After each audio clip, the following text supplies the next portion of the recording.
Hi, good day internet. Tinawag ako dahil tong Super Grandia ayaw daw umandar. So pag ayaw umandar, hindi daw nadidetect. So most probably ang may problema itong susi, no? Baka ang suspetsa dyan is lobat. So subukan natin i-lock, unlock. Walang response yung lock, unlock, no? Hindi umiilaw yung sasakyan. So most probably yan, itong remote key ang may problema. Buti na lang nakabukas yung sasakyan. Mamaya, I will teach you anong gagawin kung nakasarado yung sasakyan, paano makapasok. In the meantime, papasok muna tayo at tignan natin anong gagawin natin kung ayaw umandar yung sasakyan. So, wait na, pasok tayo. Normally, pagpasok mo ng sasakyan, no, you will step on the brake and click start. Wala. Nakita mo yung response dyan? Nakasulat key not detected. Eh, andito naman yung susi, no? Eh, malapit yan. Ayaw pa rin. So, anong gagawin mo? Okay, so ang start dyan is smart key, press brake, touch the key. So, ang gagawin mo yan, kunin mo yung susi. Nakatapak ka sa preno, no? Kunin mo yung susi. Idikit mo lang yung susi. Tignan mo ha. Pag dinikit mo, iilaw na yan, no? And then, start. So, pwede ka nang umandar. So, in short, hindi yung baterya ng sasakyan ang may sira, but yung battery nito ang may sira. Okay, so ang sikreto dyan, para umandar yan, is ididikit mo yung susi dito sa start-stop. Ulitin ko ha. Okay, andito yung susi. Lagay ko lang dito ha. Balik tayo dyan ha. Ilayo ko konti para medyo maganda yung angle, no? Pag pindot mo dyan, ayaw. Nakasulat, key not detected. So anong gagawin mo? Kunin mo yung susi, okay? Dalhin mo yung susi at idikit mo lang dito. Pag dikit mo, nakita mo, iilaw na siya, oh. And then, press start. Aandar na siya. So, yan ang paraan para anong gagawin dito. Okay, so malamang mahina na yung baterya nito. Ngayon, paano ka naman papasok? Iabante ko lang ng konti para mayroon tayong space. Abante ko ng konti para... Abante ko ng konti kasi gagalawin natin yung pintuan. Okay, para makalabas-pasok ako.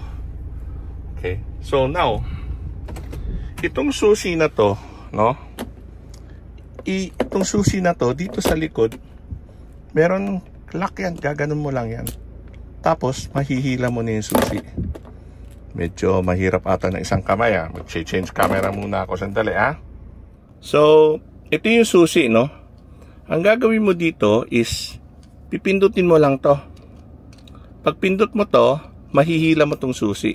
At andito yung susi ng sasakyan. Okay? So, ito yung susi ng sasakyan. Lalabas ako at pakita ko sa inyo kung paano gagawin. Okay? So, okay, nailabas na natin to, no? Lalabas tayo ng sasakyan. I'll turn it off again muna. So once nakuha mo na tong susi, no, ipapasok mo lang yung susi dito sa key. Okay, papasok mo lang siya, tapos i-unlock. Yan, lock. Lock. Yan, nakalock na siya. O ganon, unlock.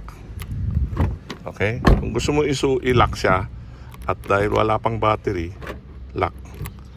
Nakalock na siya. So ulit, papasok mo to, unlock. So unlock na siya.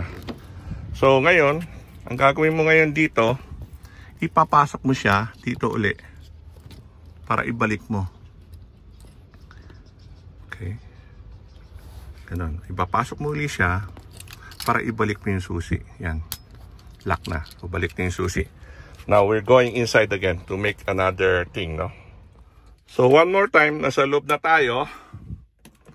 Ayaw umandar. So pipindot ka sa preno, itong susi. Idikit mo lang, yan, oh. Yan, oh. Oh, yan. Andar na. So, pwede ka na maka-andar. That's the way to do it. Now, we will see what happened here. How do I open this? Okay? Ito naman gagawin natin. How do I open this? Change camera uli ako. So, nasa yung camera. Yan. So, ito yung susi, right? How do you open this key?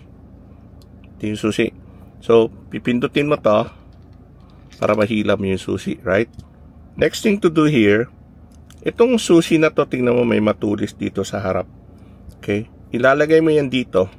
Meron ka makitang key dito papasok mo siya dito. Okay? Papasok mo siya dyan. Tapos, pag nakapasok na yan, iti-twist mo lang siya. Pag twist mo, open na siya. Pag na-open na siya, ayan. Okay? So, makita mo anong battery siya. 2032. So, bibili lang ng 2032. Papalitan ko siya. Mamaya, pwede na to. Okay? Tapos, paglagay mo ng baterya, i-press mo lang ganun. Click na uli.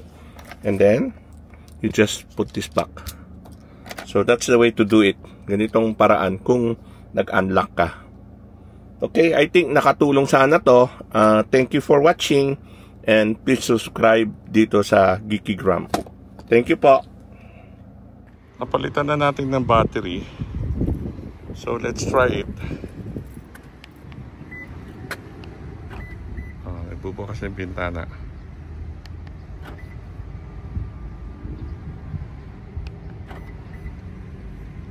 Door.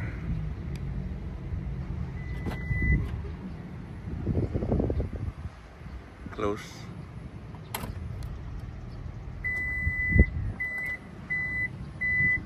Close.